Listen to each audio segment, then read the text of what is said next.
président de la République vous parle.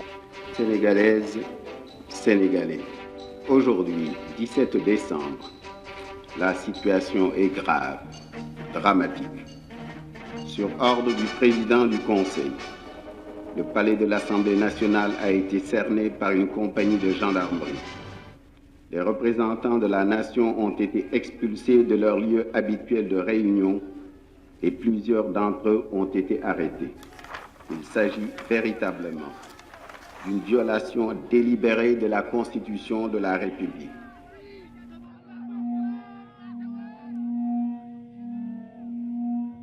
Mamadou Dia, ex-président du Conseil, déportation perpétuelle. Ibrahim Assar, Valdiodio Ndiaye, Joseph Mbaye, ancien ministre, 20 ans de détention. Alioune Tall, ex-ministre, 5 ans d'emprisonnement et 10 ans d'interdiction de droits civiques. Tel est le verdict rendu cet après-midi par la Haute Cour de justice. Ici Dakar, radiodiffusion du Sénégal.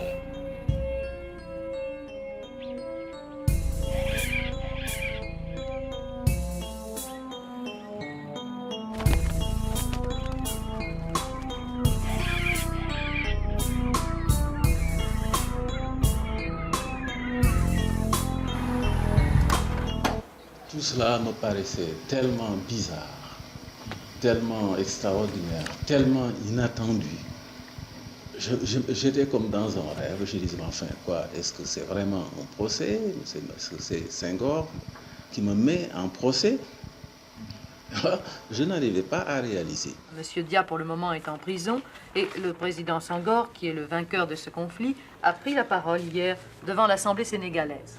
L'exécutif bicéphale est impossible. Je ne pouvais pas imaginer un seul instant qu'il puisse y avoir vraiment un contentieux quelconque entre lui et moi. D'autant que quand il y a eu également cette fameuse crise où se plaignait d'un certain nombre de ministres, citer le ministre de l'Intérieur, le ministre de l'Information de l'époque, Abey Diop, un autre ministre, Joseph Mbaye, qui est le tonton, n'est-ce pas, d'un de vos collaborateurs. Yes. J'ai échangé les ministres. J'ai dit, maintenant, je peux même aller plus loin si tu veux. Je suis prêt à m'effacer, à faire campagne à travers le pays pour un régime présidentiel. Il m'a dit, pas question. 7, 8 mois après, il me prête cette intention-là à moi de venir lui faire un coup d'État. Je n'ai pas compris ça.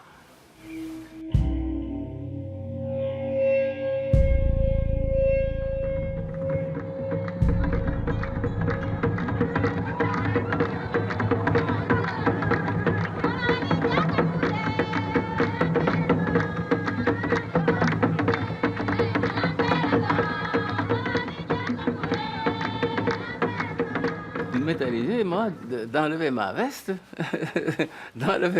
en plein Paris, n'est-ce pas, prêt à me battre avec des étudiants, n'est-ce pas, qui s'acharnaient, n'est-ce pas, contre lui. Hein? Moi, vraiment, j'étais le talibé,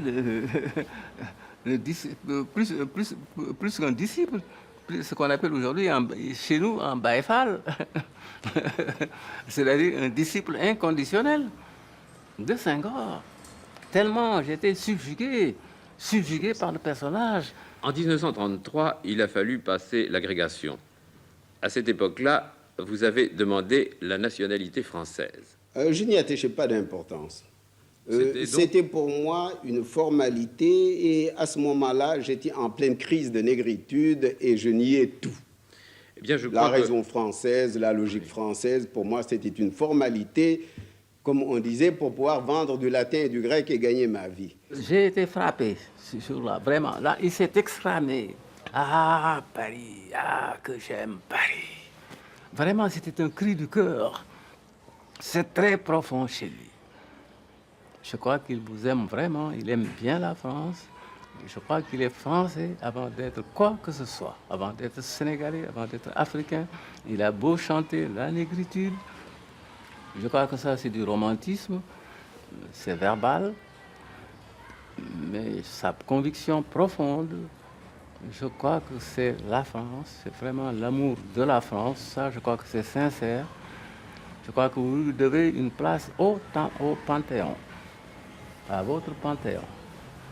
Mes relations personnelles avec Mamadou Dia ont donc pris naissance dans la maison de Joseph et Nafi Mbaye. Nafi Mbaye qui est ma belle-sœur et Joseph qui était l'ami, le condisciple, le compagnon de Mamadou Dia. En 1952 donc, c'était une sorte de lieu de rendez-vous de la classe politique de l'époque. Il y a 17 ans que je suis lié à Mamadou Dia. C'est moi qui l'ai découvert et qui l'ai poussé à franchir les étapes de la carrière politique l'une après l'autre. C'est en fait un marché de dupes, un jeu de dupes. En ce sens que Mamadou Dia est entré en politique à la demande et sous la pression insistante de Léopold Senghor, qui venait de rompre dès 1948 avec la SFIO de Lamine Gueye. Il se méfiait de la politique et avait une vocation d'enseignant, puisque, comme vous le savez, c'était un instituteur. Après s'être laissé forcer la main, il s'est engagé corps et âme, parce que c'était un homme tout d'un bloc, un homme entier, au service de la construction du parti fondé par son ami et compagnon Léopold Senghor. Il a consacré toute sa vie au succès du projet politique senghorien. Senghor, Lamine Gueye, Mamadou Dia représentaient notre pays dans les plus hautes sphères de l'administration française qui était à Paris. Et nous étions donc les étudiants qui pensions que l'avenir de l'Afrique était entre nos mains.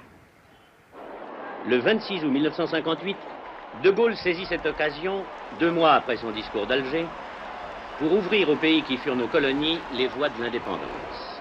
Il leur offre le libre choix. Rester avec la France ou s'en séparer. Monsieur Mamadou Dia n'est pas à Dakar actuellement. Monsieur Valdiodio Ndiaye, je le rappelle, ministre de l'Intérieur et de l'Information, parle ici au nom de Monsieur Mamadou Dia, président du Conseil de gouvernement du Sénégal. Dans un mois, le suffrage populaire déterminera l'avenir des rapports franco-africains. Nous disons indépendance et nous disons ensuite unité africaine. Si l'indépendance que nous voulons n'est pas la sécession, elle n'est pas davantage l'indépendance dans le cadre de chaque territoire. Nous définirons avec les autres territoires de la Fédération une position commune. Et le général de Gaulle va prendre la parole.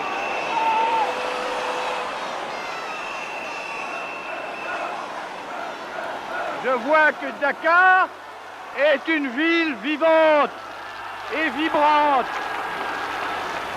Je veux dire un mot d'abord aux porteurs de pancartes. Ils veulent l'indépendance, qu'ils la prennent le 28 septembre. Mais s'ils ne la prennent pas, qu'ils fassent ce que la France leur offre, la communauté franco-africaine.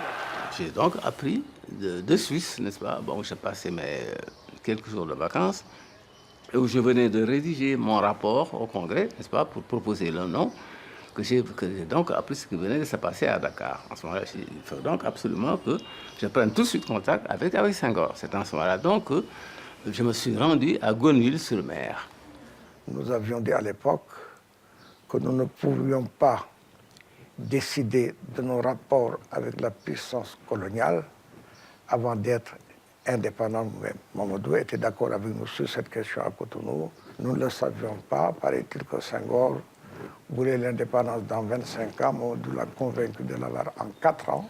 Nous étions peut-être même le seul État mieux que, n'est-ce pas, mieux placé, même peut-être même que la Guinée, à cette époque-là, vraiment, n'est-ce pas, pour prendre notre indépendance. Nous avons mis en place un certain nombre de structures qui nous permettaient tout de suite tout de suite de prendre notre indépendance.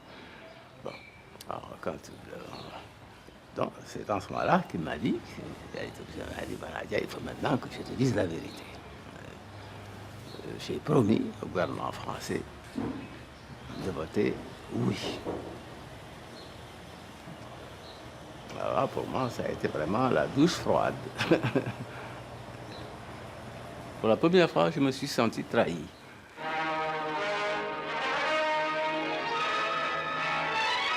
Je vous demande un oui massif, avait dit le général de Gaulle. Jamais consultation n'avait intéressé autant de territoires. De Tamanrasset à Dunkerque, en passant par les territoires d'outre-mer et par Paris. Le résultat est impressionnant. Non, 5 millions de voix. Oui, 31 millions. Le Sénégal, toute la France d'outre-mer, sauf la Guinée, avait dit oui à la communauté proposée par la France. Je crois que Senghor ne concevait pas une rupture avec la France.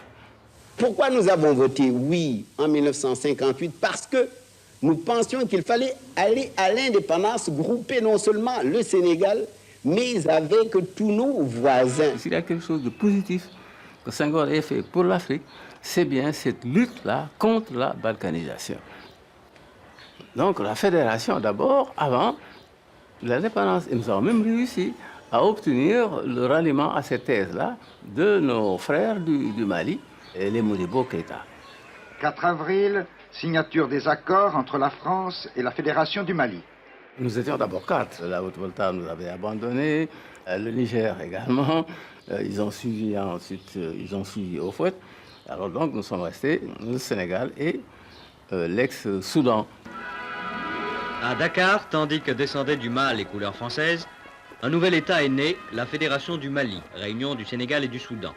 Au nom de la France, M. Louis Jacquinot, ministre d'État, et M. Modibo Keïta, au nom du gouvernement fédéral, dont il est le chef, ont échangé les instruments de ratification des accords de transfert de compétences. Et cette fédération du Mali était un espoir de cohésion, j'allais dire d'entraide, de mise en commun des ressources, toutes choses que l'on recherche actuellement.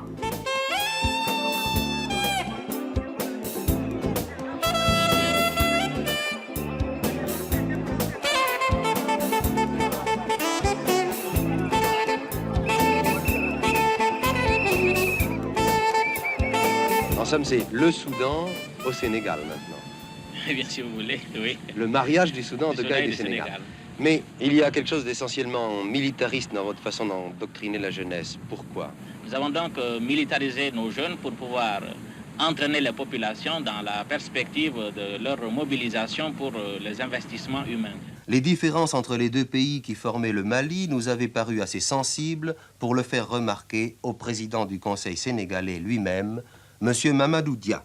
Ce dynamisme du Soudan, son organisation politique, je crois, sera un élément, un facteur positif. D'un autre côté, il est certain que le sens aussi de la démocratie des Sénégalais pourra également être constitué un frein à ce que vous appeliez tout à l'heure une tendance nettement marquée au parti unique. Senghor et Dia étaient du même bord, du même côté. Oui. Ils étaient du même côté. Et Senghor devait être président de la Fédération du Mali. Et Dia s'était mobilisé pour que Senghor devienne président de la Fédération du Mali. Modibo Keïta étant président du Conseil. Mais le chef de l'État de la Fédération du Mali, ça devait être Senghor.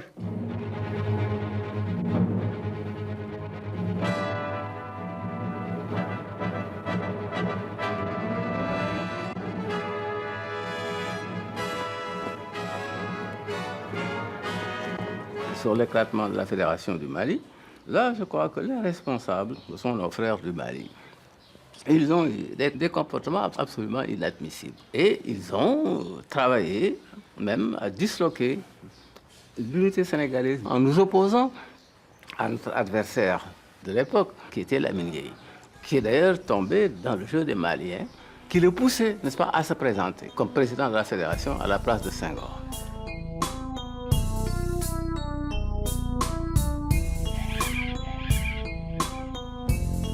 le 19 août, le colonel Pierre arrêtait le colonel Soumaré, les carottes étaient cuites, l'éclatement de la Fédération du Mali.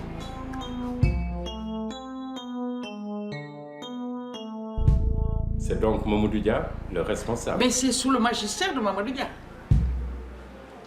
Parce que Senghor, à ce moment-là, n'est pas encore président de la République, il va le devenir. Modibo Keïta, qui était le chef de gouvernement, est rentré dans mon salon et il me dit, je viens prévenir Doudou que nous partons. L'aventure ne peut pas continuer. Nous allons partir demain matin. Et nous allons le retrouver pendant 4 ans en exil à Bamako. Dakar a vécu des heures de fièvre.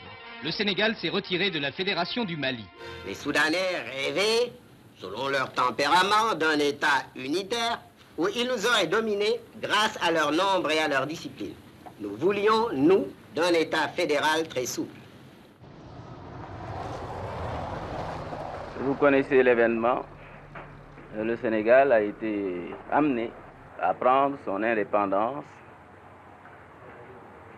à quitter la Fédération du Mali. Nous ne renonçons pas à cet idéal-là, mais nous avons considéré que précisément pour réaliser ce regroupement, pour aller de l'avant, pour faire un jour l'unité africaine, il était indispensable que nous recouvrions d'abord notre liberté, notre indépendance. Il a pris la responsabilité historique de l'éclatement de la Fédération du Mali, qui associait le Sénégal et l'ancien Soudan français, simplement parce que nos compatriotes soudanais ne concevaient pas, ne pouvaient pas envisager que Senghor préside la Fédération. Ils lui ont dit, Mamadou, un pro-français comme Senghor ne peut pas diriger un État nouvellement indépendant. Nous préférons Lamine Gueye. Ou à défaut, que toi-même, tu présides la Fédération. Et Mamadou Dia est resté inflexible. Ce sera Senghor ou personne. C'est ça qui est la cause principale de l'éclatement de la Fédération, si l'on fait abstraction des manœuvres des Français, évidemment, qui étaient pour le démembrement de l'AOF. L'Assemblée sénégalaise avait sanctionné la séparation du Sénégal et du Soudan. Elle se donnait alors un président de la République et accordait l'investiture à M. Mamadou Dia, nouveau chef du gouvernement, dans les formes voulues par la nouvelle Constitution. Chaque fois qu'il y a eu des événements importants, qu'il y a un tournant, j'ai toujours proposé à Senghor de venir prendre la direction.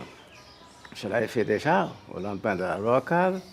Après le référendum, j'ai dit maintenant le moment est venu. Il m'a dit non, il n'est pas question, c'est toi. Là également, après la rupture avec le Mali, la Constitution, je lui dis voilà encore une occasion. Il faut maintenant que tu prennes maintenant la direction du pays comme leader. Il m'a dit pas question, tu resteras comme président du Conseil avec tous les pouvoirs d'un chef de gouvernement. Et moi, bon, genre président de la République, 4e République. Et c'est dans ces conditions-là qu'on a donc désigné une commission qui a été chargée d'élaborer le texte de la Constitution, la nouvelle Constitution du Sénégal, sur les propositions même de Senghor.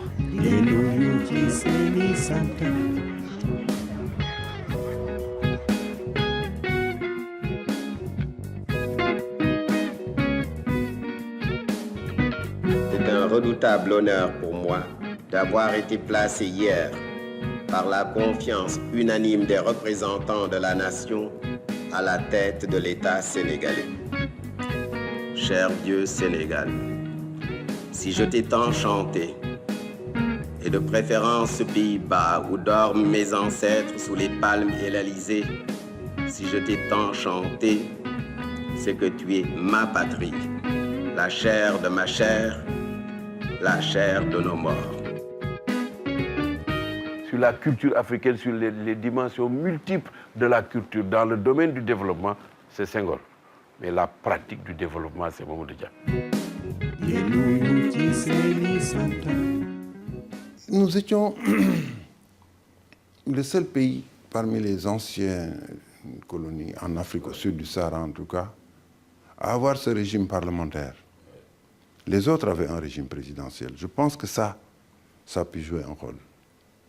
Parce que le président du Conseil avait beaucoup de pouvoir. Le président de la République n'en était pas dépourvu non plus. Ce qui explique d'ailleurs quelques ambiguïtés et quelques malentendus. Mamadou Dia avait le titre de chef de gouvernement, mais il avait un gouvernement qui définissait et conduisait la politique de la nation. Donc le président du Conseil des ministres avait beaucoup plus de pouvoir qu'un premier ministre d'un régime présidentiel déconcentré. Et donc forcément, il y avait une sorte de réel bicéphalisme à la tête de l'État. Une mission nous a été confiée par Mamadou Dia et Senghor.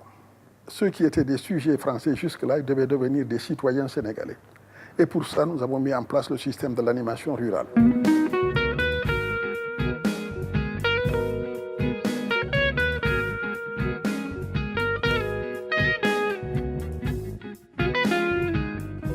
En 1960, Roland étant son directeur de cabinet, qui était la cheville ouvrière. Et c'est Roland qui était le lien entre lui et tous les autres ministères. C'était un moment crucial dans l'histoire pour réussir ou non la fondation d'une véritable démocratie. Cette démocratie qui serait partie du peuple et non pas d'un modèle venant de l'extérieur. Et là, un certain nombre de dirigeants africains l'ont compris. Mamadou Dia était de ceux-là. Pourquoi? Parce que par l'animation rurale et l'éducation populaire, il voulait donner aux citoyens les moyens de se prononcer. Lumumba avait la même idée. Nyerere en Tanzanie avait la même idée. Amilcar Cabral en Guinée-Bissau avait la même idée. Et tous sont partis au tapis. Je préparais déjà la création des communes rurales. Au fond, c'était le schéma chinois. Toute l'économie agricole était socialisée dans un sens autogestionnaire.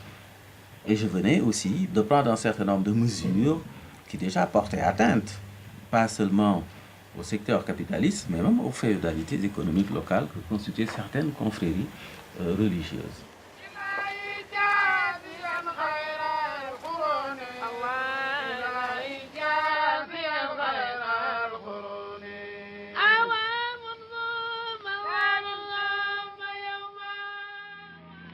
Sur le plan bancaire, la transformation du crédit du Sénégal en crédit populaire, de façon justement à permettre aux coopératives maintenant de disposer aussi des moyens financiers et bancaires.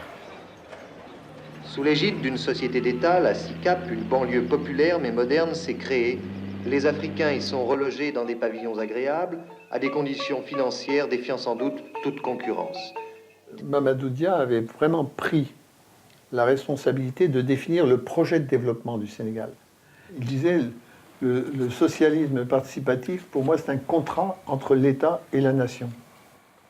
Les traitants disparaissaient, les intermédiaires disparaissaient avec les coopératives, d'où la révolte, tous ces gens-là mécontents. Maodo. ma ñëw tabax dëgg ci gént askan bi man Maodo ma ñëw fal béykat bi buur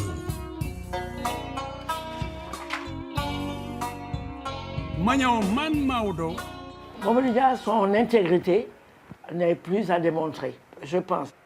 Mais son autorité a pu, à la longue, être une sorte d'autoritarisme.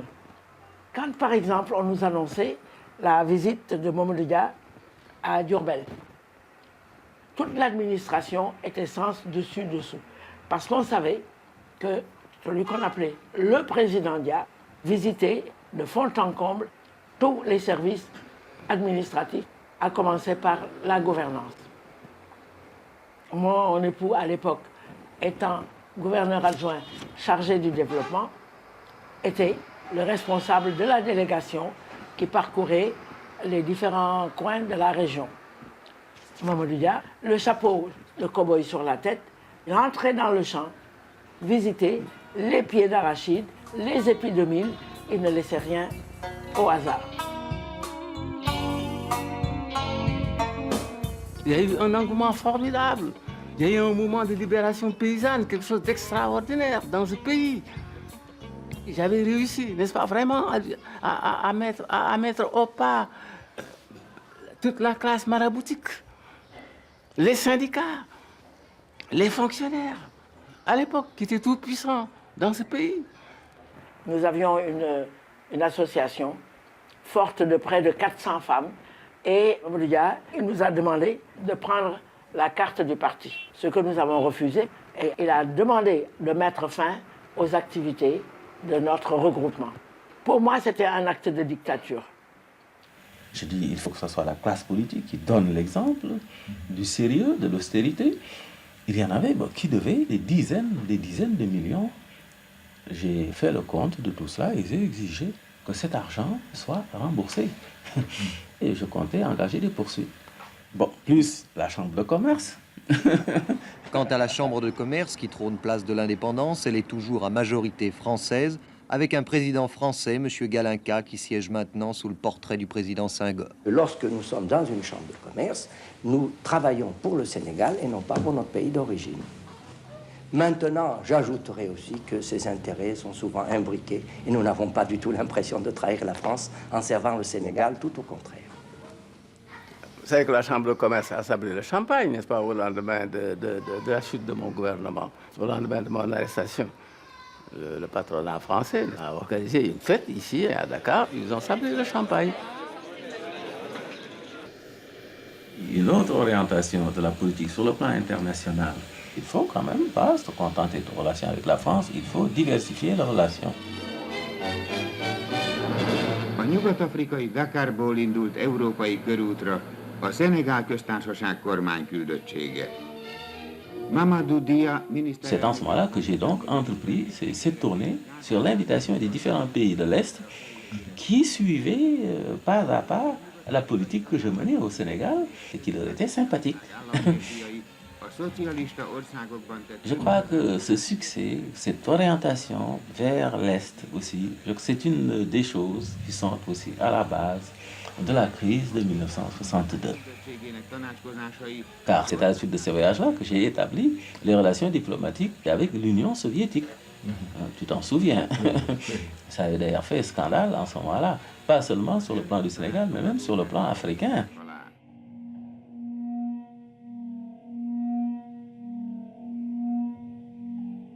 Mamadou Dia a été certainement un très grand patriote sénégalais. Il avait également une vision internationaliste. Il n'était pas du tout communiste comme on dit, mais il était pour le bien de son pays et pour que les ressources de son pays servent les plus démunis du pays. Senghor était le dirigeant régulier et Mamadou Dia était le dirigeant séculier, pour utiliser des termes ecclésiastiques. Senghor, c'était l'homme du monastère qui donc chantait les chants grégoriens, exaltait la qualité de la relation qui doit exister entre le croyant et Dieu. C'est le moine qui est dans le monastère et qui sort rarement, mais qui réfléchit, crée des concepts, définit les bases d'une philosophie et prolonge tout cela par une réflexion qu'il partage avec les autres.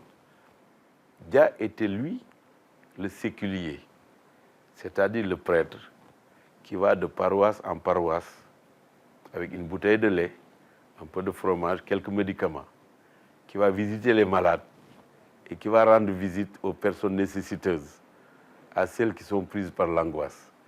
Donc Senghor était un penseur sans que Dia cesse d'être un penseur. Et Dia était un acteur politique qui, en même temps, alliait la pensée et l'action. Donc, on aurait pu dire, utilisant un barbarisme, que Mamadou Dia était le développeur de l'économie sénégalaise, dans ses dimensions théoriques, pratiques, programmatiques et méthodologiques. Senghor était resté le poète, l'écrivain, l'un des chantres de la négritude avec Césaire et Damas, et ils se complétaient, lui et Dia. Donc on aurait pu dire que Senghor incarnait la nation et Dia incarnait l'État. Je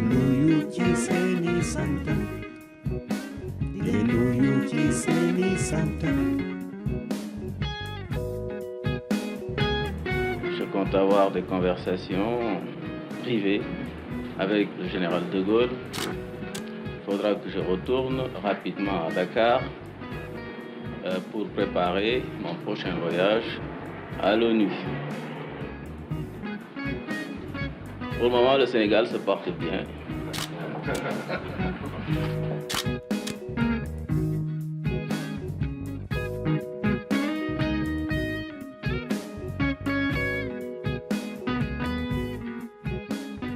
Moi, j'ai commencé à me poser des questions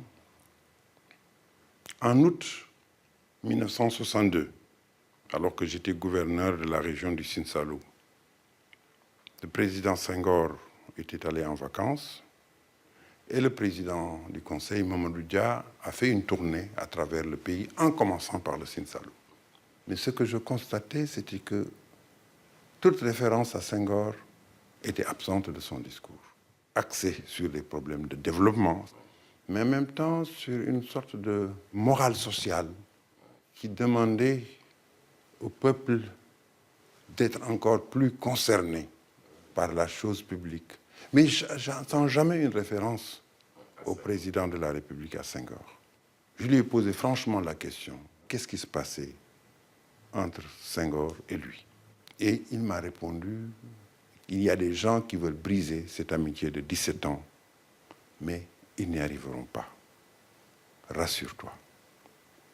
Et je suis parti rassuré.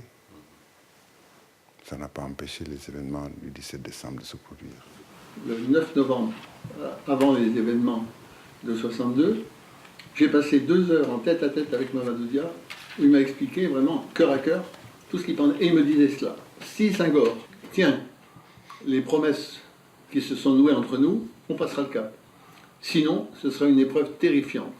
Un matin, je crois que c'était le 13 décembre, je vais voir Senghor.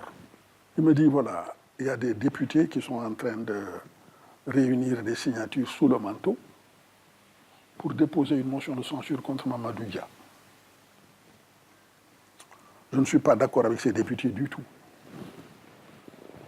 La politique que Mamadou Dia mène, c'est notre politique.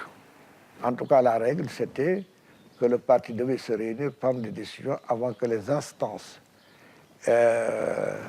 législatives ou gouvernementales ne se réunissent. C'est une règle qu'ils avaient acceptée tous, et c'est sur cette base de cette règle que Senghor a été élu président de la République. Quand Senghor m'a dit ça, j'ai eu mes doutes. Je me suis dit, mais il suffit que Senghor dise à ces gens dont il dit qu'ils sont en train de réunir des signatures sous le manteau, il suffit qu'il leur dise arrêtez pour qu'ils arrêtent. Je lui ai posé une question à Mamadou Dia. Je lui ai dit, mais écoutez, Président, supposez que malgré tout, les gens finissent par réunir une majorité de signatures contre vous, qu'allez-vous faire? Il dit, je m'y opposerai. Alors je dis, Monsieur le Président, vous n'avez pas le droit de le faire. Il me dit, si, priorité du parti. Je dis, mais ça, ce n'est pas une constitution, c'est pas dans notre constitution. Vous n'avez pas le droit de faire.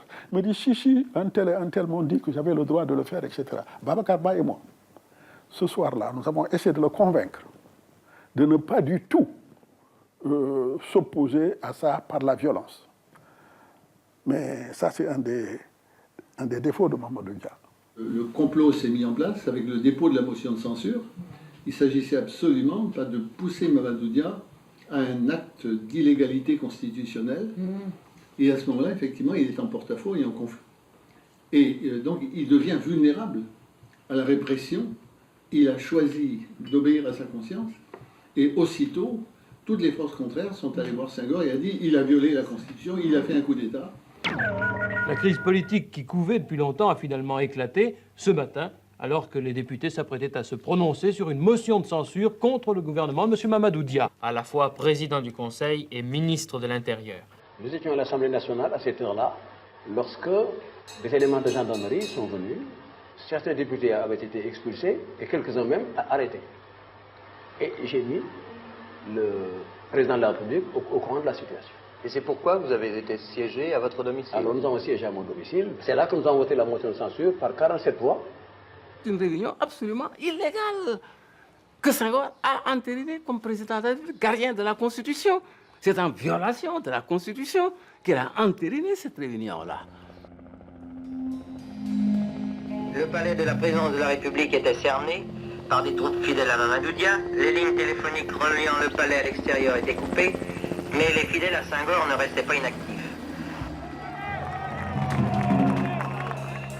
Après avoir tenu leur réunion chez Lamine Gueye, je pense que le groupe qui était pro-Senghor avait décidé de la liquidation de Mamadou Dia. La crise qu'a vécue le Sénégal n'a duré que 48 heures. La tentative du président du Conseil, Mamadou Dia, d'imposer sa volonté à l'Assemblée régulièrement élue a échoué. Quelques heures après son investissement, l'Assemblée nationale était dégagée par les troupes fidèles au président Senghor. D'autre part, les installations de la radio avaient vu les adversaires tour à tour maîtres du micro. Mais malgré les interventions de différentes troupes, personne ne parvenait à achever son appel au peuple. Le lendemain matin, M. Dia regagnait sa villa. Il avait beau haranguer quelques partisans, les jeux étaient faits. Je suis allé voir Mamadou Dia à la résidence de Médina. Je le trouve là avec une maison remplie de monde en bas, dans la cour. Il me prend dans un coin et se met à me raconter ce qui s'est passé. Ce n'était pas du tout un coup d'État. Et on avait convoqué le Conseil national du parti, sous la présidence de Senghor lui-même, chef d'État et secrétaire général du parti. Il s'est dissocié du parti pour aller rejoindre le mouvement des députés frondeurs qui étaient en rébellion contre le parti. C'est ça la vérité. Les réquisitions ont été lancées contre M. Mamadou Dia et 3 de ses ministres, Valdiodio Ndiaye, ex-ministre de l'Intérieur et des Finances, Joseph Mbaye, économie rurale, et Ibrahim Assar, fonction publique. Leurs arrestations sont imminentes. Ces militaires qui avaient fait le vide dans la maison ont pris Mamadou Dia et les gens qui étaient avec lui pour les amener au Petit Palais.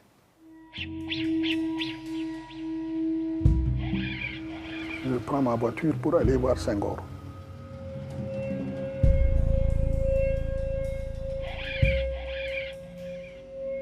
Il se lève, vient vers moi, enlève ses lunettes et se met à essuyer des larmes sur son visage. Il me dit, tu vois, cher, hein, Mamadou Dia, un ami de 17 ans. Je l'ai arrêté parce que sinon c'est lui qui m'aurait arrêté. Alors je lui dis, Monsieur le Président, je ne suis pas d'accord avec vous pour dire que Mamadou Dia voulait vous arrêter. Mais le régime de l'exécutif bicéphale, nous en avons fait l'expérience, est vraiment impossible.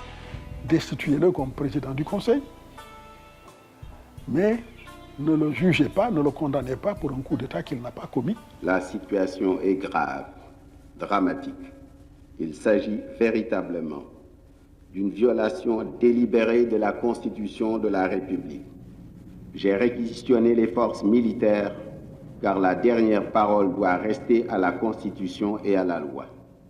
À 23h30, le colonel Diallo, rallié à la cause du président Senghor, parlemente avec l'ex-général Fall, chef d'état-major général de l'armée, destitué de ses fonctions. C'est l'affaire Diallo qui m'avait fait arrêter, comme chef d'état-major de l'armée, qu'il avait désigné également par-dessus la tête du ministre de la Défense que j'étais.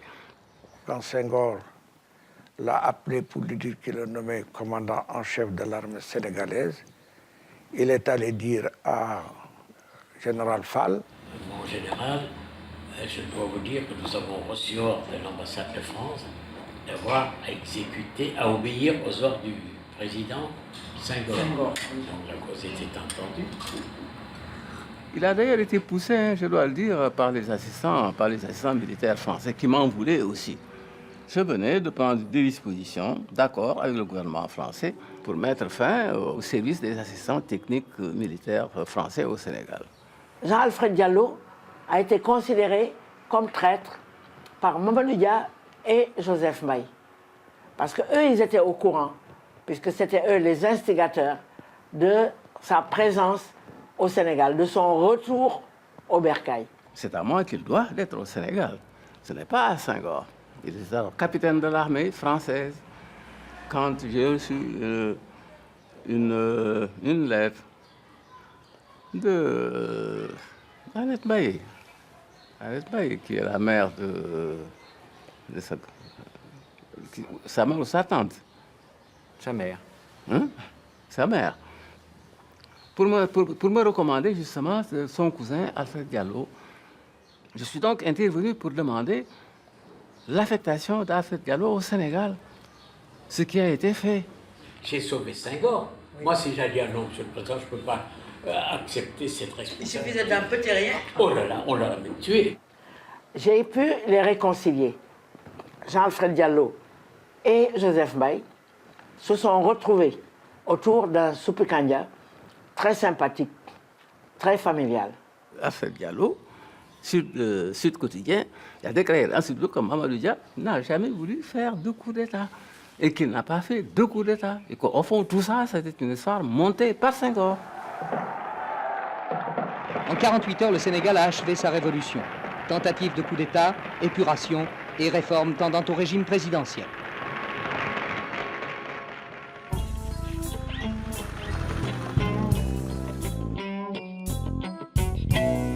Dans son réquisitoire nuancé, d'une grande modération, le procureur général, M. Ousmane Camara, avait dit hier, entre ce que Mamadou Dia croyait légal en se basant sur la suprématie du parti et ce qu'est la loi, il y avait un procès. Ainsi, le rideau tombe sur un procès, peut-être moins celui d'un homme de parti que celui d'un système. Un procès entre la Constitution et la primauté du parti. Ici Dakar, radiodiffusion du Sénégal.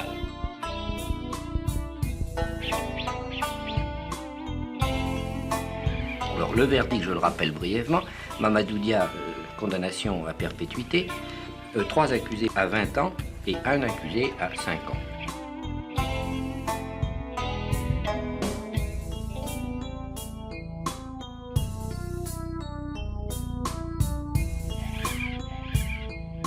C'est l'aboutissement de la lutte entre les deux plus fortes personnalités du Sénégal, le président de la République, Léopold Sédar Senghor, et le Premier ministre Mamadou Dia, deux personnalités qui ne pouvaient plus collaborer pour plusieurs raisons. Deux cabinets existaient qui n'arrivaient pas à appliquer les décisions prises en Conseil des ministres. Je suis profondément conscient des graves devoirs de ma charge. Il m'appartient de garantir l'indépendance nationale et l'intégrité du territoire de la République. Je n'y faillirai pas.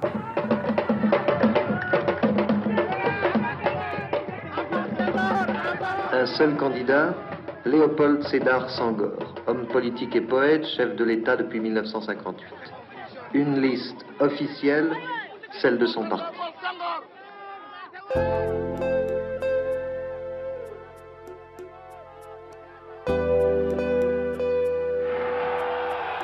L'opposition a choisi un autre terrain, son terrain, la rue.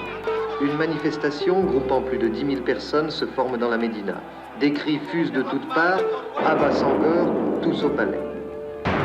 Soudain, des éclatements sourds de grenades offensives, des rafales de mitraillettes et de fusils mitrailleurs, la foule s'égaye dans toutes les directions. Qui a tiré le premier, on ne le saura sans doute jamais. Mais le bilan est lourd au soir de cette journée, 40 morts, 250 blessés. Monsieur le Président, ce doit être une grave décision que de celle de donner l'ordre de tirer sur une foule, même de manifestants. J'aurais pu vous retourner la question et vous dire, demandez cela à l'opposition qui a commencé par faire tirer sur le service d'ordre. Le service d'ordre avait des instructions pour ne tirer qu'en cas de dernière extrémité, que si elle était en légitime défense, mais tant que je serai là, je tâcherai de maintenir la démocratie. Allez-vous-en, Monsieur le Président.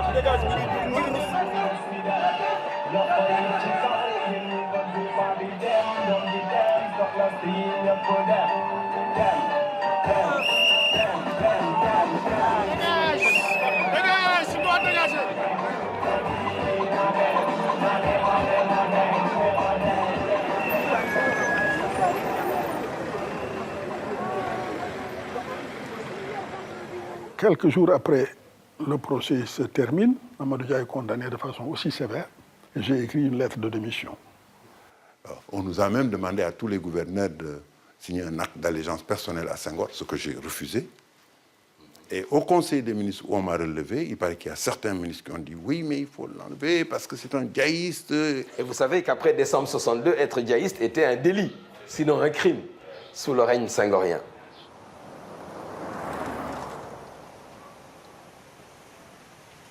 Il a voulu faire passer la prison de Kédougou pour une prison dorée. Sur le plan du traitement physique, je veux dire, l'alimentation, ça c'était correct. Mais c'était surtout le traitement moral, l'isolement. Parce que lui, il savait s'y prendre. Hein. C'était un régime de réclusion absolue, où aucune communication n'était possible entre eux. Nous, le groupe dit des incendiaires, quand nous y sommes arrivés, nous avons dû faire deux grèves de la faim, dont une de 23 jours, pour imposer qu'on mette fin à notre réclusion et qu'on nous donne la possibilité de nous voir. On a construit ma tombe sous mes yeux. Comme j'étais condamné à vie. Alors, je voyais des gens qui s'activaient là, à côté. J'ai dit, mais qu'est-ce que c'est que ce machin-là? J'ai fait venir le régisseur. J'ai dit, qu'est-ce que vous faites en train de faire comme ça? Vous êtes en train de me construire ma tombe. Je lui ai dit, mais savez-vous si c'est vous qui allez m'enterrer ou moi? Tu as laissé ta chair aux ronces de la brousse. La plante de tes pieds s'est usée sur les chemins de la vérité. Que veut encore Caïn, ton frère maudit? Tu lui as offert ton cœur. Qu'en a-t-il fait?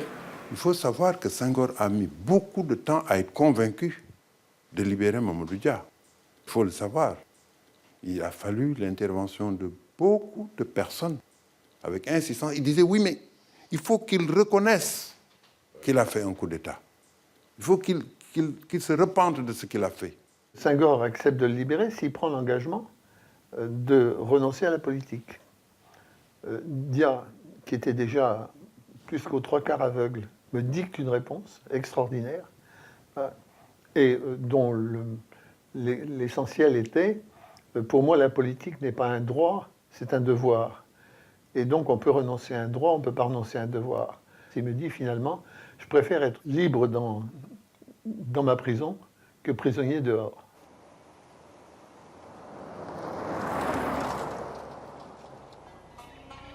fexe nañu suul sama jëf waaye dëgg mooy mujj.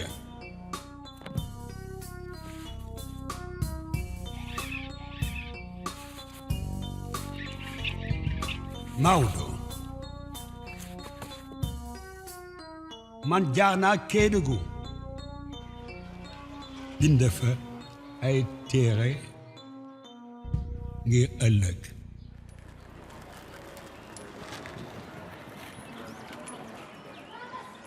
Après le départ de Senghor, tout le monde avait pensé que Mamadou Dia allait, avec son parti, soutenir le nouveau président Abdou Diouf, compte tenu de tout ce qui nous liait et de l'affection qu'il avait pour moi aussi. Mais il ne l'a pas fait. Il ne l'a pas fait. Il est resté opposant. Et c'est ce qui a expliqué d'ailleurs la scission à l'intérieur de son parti, puisque Valdiodio et tous ceux qui croyaient en lui l'ont quitté pour venir me rejoindre.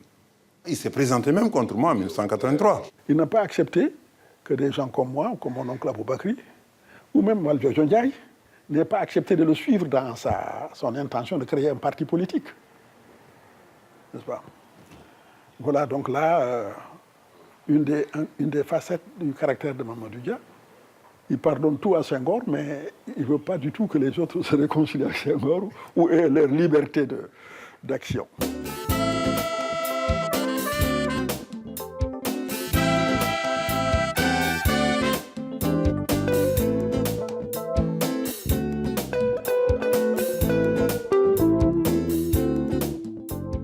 J'ai encore de la tendresse pour lui. C'est ça qui est extraordinaire.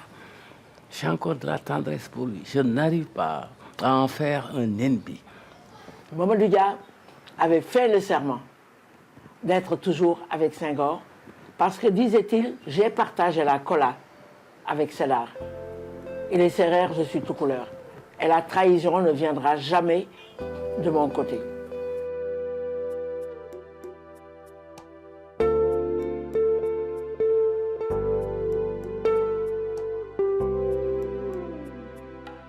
J'ai écrit sur le mur un texte du Coran qui m'est venu à l'esprit. قل لن يصيبنا إلا ما كتب الله لنا هو مولانا وعلى الله فليتوكل المؤمنين. Pendant 12 ans que je suis resté en prison, je sais que Senghor maintenant n'est plus pour rien, personne n'est plus pour rien. Maintenant, c'est une affaire entre Dieu et moi. Il me faut prouver à Dieu que j'accepte la décision. En restant serein, en restant calme, en restant moi-même, en ayant de haine contre personne. Et c'est la raison pour laquelle, quand j'ai été gracié par Senghor, quand je suis arrivé, j'ai dit, maintenant, nous nous oublions tout, nous nous embrassons.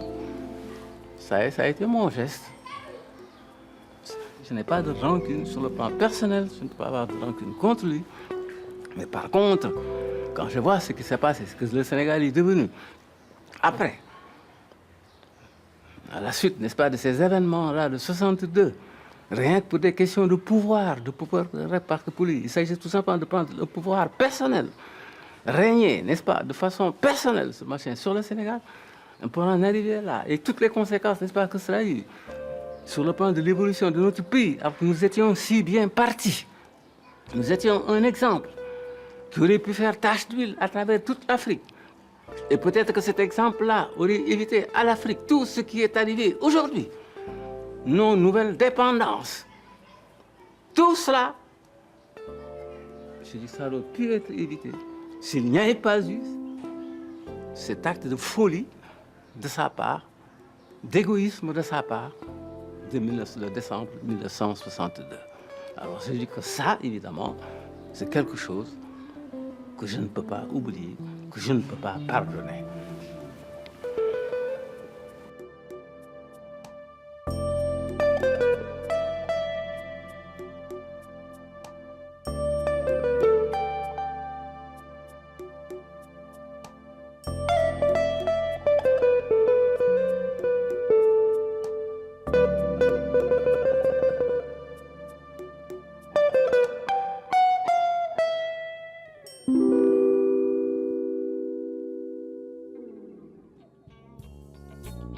Maodo.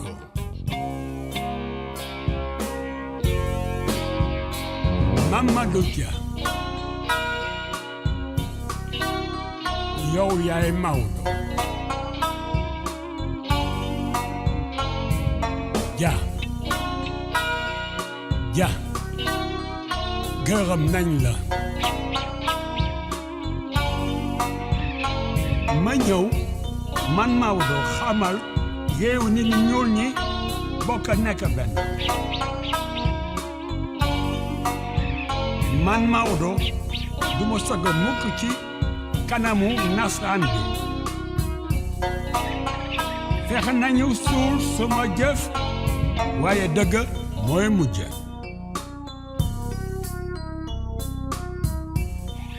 Maodo.